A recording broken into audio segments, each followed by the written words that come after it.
Hi, welcome to this YouTube video. और आज बात करते हैं आज के मार्केट में किस तरह से ट्रेड चल रहा था। और मैंने भी कुछ पोजीशन बनाए हैं, कैरी फॉरवर्ड भी किया है। और ड्यूरिंग द डे भी एक अकाउंट में थोड़ा सा वो मॉडरेट रिस्क वाला अकाउंट है, तो उसमें भी ट्रेड किया था। तो उसमें स्ट्रैडल शॉट किया था, उसमें थोड़े सही से बने हैं। बाद बाकी मोस्ट ऑफ द अकाउंट में जो है कुछ ट्रेड नहीं किया था। जस्ट डे एंड के आसपास जो है मैं कैरी फॉरवर्ड के लिए किया हूँ, कल के लिए। और वो सेंसेक्स में मैंने किया है, तो उसके बारे में बात करूँगा। उसमें 2 से 3% का जो है पोटेंशियल है, अगर 1-2 दिन के लिए देख रहे हैं तो।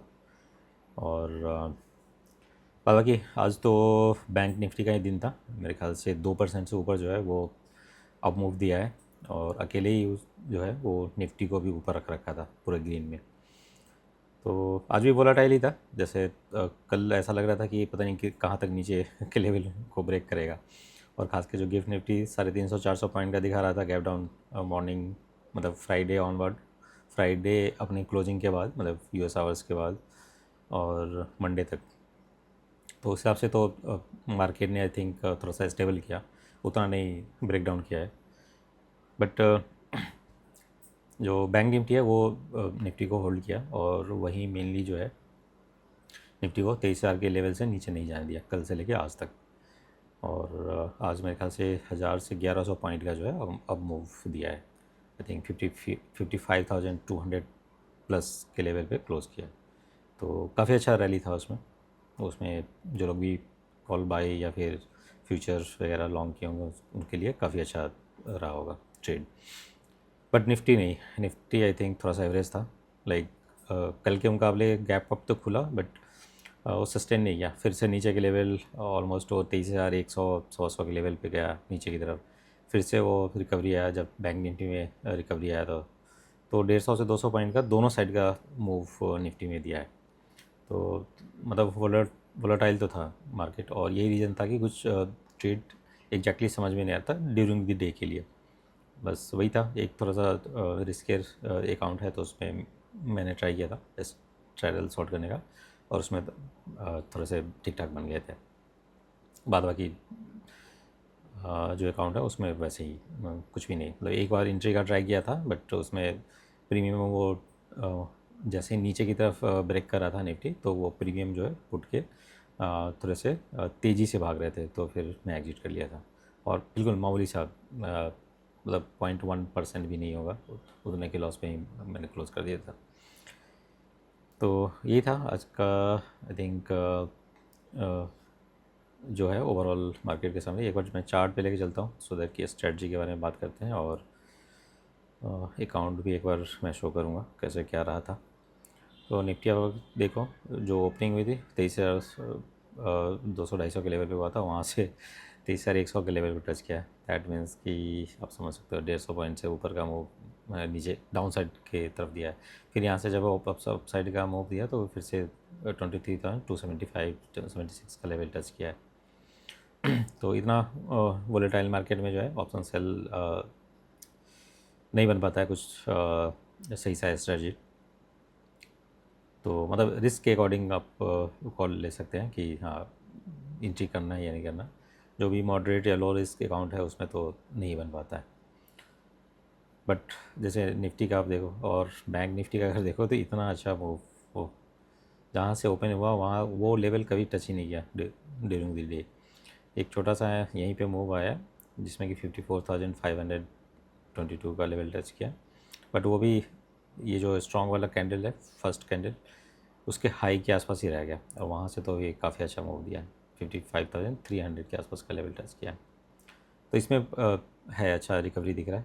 1130 पॉइंट का जो है रिकवरी है। और mainly ICICI, axis, SBI, IndusInd, ये सब जो है जो भी मेन बैंकिंग स्टॉक्स हैं SDFC के अलावा वही ड्राइव किया है।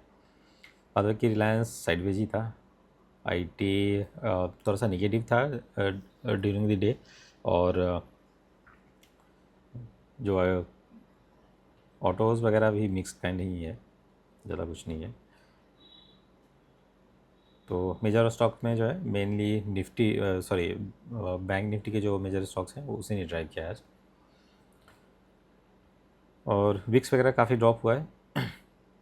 जैसे कल मार्केट ओपनिंग के आसपास मेरे ख्याल से 10 या 12% जो है जंप इसमें आया था आज की ओपनिंग से भी ऊपर। मतलब आज अगर मान के चलो 16-17 का है तो 18 प्लस पे ही गया हुआ था कल। मैं चार्ट पे दिखाई देता हूँ, ये देखो।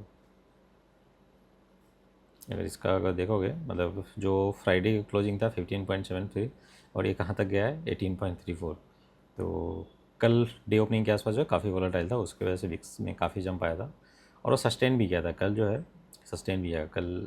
ज़्यादा कुछ इसमें ब्रेकडाउन आया नहीं, ये आज ब्रेकडाउन किया है क्योंकि मार्केट इस थोड़ा सा स्टेबल दिखा, प्लस में बंद हुआ है और ऊपर जाके क्लोज किया है बैंक निफ्टी। यही रीज़न था कि विक्स भी कूल ऑफ हुआ है। तो अब ठीक है आई थिंक, और यही रीज़न था कि मैंने पोजीशन भी बनाया है। पोजीशन मैं एक बार दिखाई देता हूँ।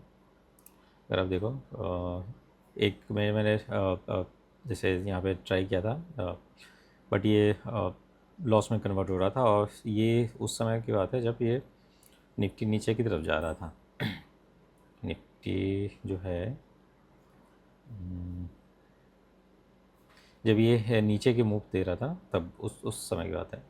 तो वहाँ पे फिर और ज़्यादा लॉस करने से कोई फ़ायदा नहीं था, इसलिए एग्जिट हो गया था। और डे इन पे जो है मैंने स्ट्रैंगल शॉट किया है और ये कल के लिए है, कल से परसों तक। मे भी कल अगर अच्छा आ गया तो 1.5-2% तो कल ही क्लोज हो जाएगा, अगर नहीं तो फिर अगर मार्केट थोड़ा सा स्टेबल दिखता है या फिर रिस्क रिवार्ड सही रहता है तो परसों तक के लिए इसको होल्ड कर सकते हैं। तो यही आई थिंक थॉट था ये स्ट्रेटजी के पीछे। तो एक बार मैं इसे, अगर मैं इसका कंबाइंड प्रीमियम बताऊं तो ऑलमोस्ट ये 210 के आसपास है और जो हेज बाई है वो 10-12 रुपये के आसपास है। मतलब कंबाइंड में ये 25 रुपीज़ का कह सकते हैं, 11 रुपये के आसपास, और ये 14 रुपीज़ के आसपास का। तो इसमें जो है मैं एटलीस्ट 120 से 150 पॉइंट का जो है डीके के रूप में आई थिंक ट्राई करूँगा। अगर उतना तक आ जाता है तो फिर ये अच्छा रिटर्न दे देगा। अगर 120 पॉइंट भी इसमें डीके मिल जाता है जो भी हेज बाई है उसके अलावा, तो वो सही आई थिंक रिटर्न जनरेट कर देगा। ये 2% के आसपास का जो है रिटर्न आराम से जनरेट कर देगा। तो वही टारगेट है, देखते हैं कहाँ तक बन पाता है। अगर नहीं कुछ बड़ा ये होता है तो फिर मे भी लॉस बुक करके और एग्जिट करना पड़ेगा। बट ठीक है, 1-8% का रिस्क तो लेना ही पड़ेगा, 2% अगर इसमें पोटेंशियल है तो इसको आप लोग भी देख सकते हैं। अगर कुछ लर्निंग पॉइंट ऑफ व्यू के लिए देखना है तो मे बी एक आध लॉट के साथ जो है आप एंट्री का देख सकते हैं। बट कुछ भी बाइंग या सेलिंग का रिकमेंडेशन है, मे बी सिर्फ लर्निंग के लिए एक आध लॉट से ट्राई करना सही रहेगा। जब तक कि आप फुल फ्लेज खुद से नहीं, आई थिंक कुछ भी स्ट्रेटजी जो आपके रिस्क रिवार्ड को फेवर करता है उसके हिसाब से सही बैठे। और जो दूसरा अकाउंट है वो भी मैं एक बार देख लेता हूँ अगर मुझे दिख जाए तो। हाँ ये था, इसमें 23,150 का जो है स्ट्रैडल जो है शॉर्ट किया था और इसमें जो है 43,000 के आसपास का जो है इसमें बना था। तो ये यही आई थिंक इसी अकाउंट के बारे में मैं बात कर रहा था। ये अकाउंट थोड़ा सा मतलब रिस्क लेने के लिए अलाउ करता है, तो इसलिए जो है इसमें रिवार्ड भी उसी हिसाब से आता है। और इसमें ऑलमोस्ट वही मेरे ख्याल से 50 नहीं सॉरी 35 के आसपास का कैपिटल डिप्लॉय था। तो उस हिसाब से मतलब 1% से ज़्यादा कहीं इसमें जनरेट हुआ है रिटर्न। तो काफ़ी अच्छा है ये। बट जैसे मैंने मोस्ट ऑफ द अकाउंट में कैरी फॉरवर्ड किया है कल के लिए, मोस्ट ऑफ क्या मतलब सारे अकाउंट में किया है। तो देखते हैं कल से परसों तक जो है टारगेट रहेगा इस वीक जो है 1.5-2% का अर्न करने का। तो देखते हैं कहाँ तक जाता है।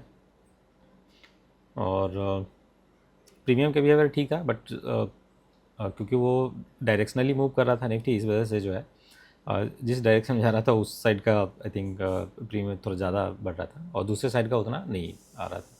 तो यही रीज़न था कि स्ट्रैंगल या स्ट्रेडल में भी जो है थोड़ा ज़्यादा रिस्क दिख रहा था। इसलिए जो है मैंने जो एक एंट्री बनाया था आज के लिए उसमें से मैं थोड़ा जल्दी एग्जिट कर गया था। जल्दी एग्जिट करना उसमें ठीक ही रहा, नहीं तो वो डायरेक्शनली जिस तरह से मूव करा था उस तरह से वो लॉस जो है ज़्यादा हो जाता, इसलिए जो है उसमें एग्जिट करना ज़्यादा सही रहा। और मतलब कल परसों के लिए वही स्ट्रेटजी आप लोग भी देख सकते हैं, अदरवाइज और तो ज़्यादा कुछ नहीं है। तो आज के वीडियो को यहीं तक रखते हैं, और आप लोग वीडियो को ज़्यादा से ज़्यादा लाइक करिए, शेयर करिए, और चैनल को सब्सक्राइब नहीं किया तो सब्सक्राइब जरूर कर लीजिएगा। मिलते हैं अगले वीडियो में। Thank you.